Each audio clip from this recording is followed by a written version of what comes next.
ధ్యానవరం. ధ్యానం అన్నది మానవుణ్ణి పునీతుణ్ణి చేసే ఉన్న ఒక్కగానొక్క ప్రక్రియ.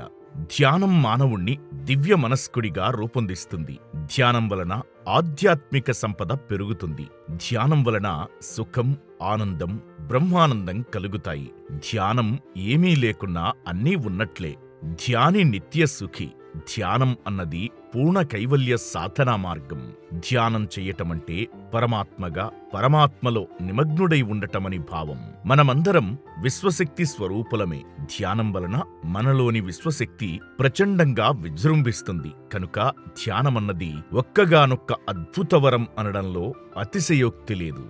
ధ్యానమే అందం, జ్ఞానమే చందం. ధ్యానమే జయం, జ్ఞానమయ విజయం. బ్రహ్మర్షి పత్రిజీ.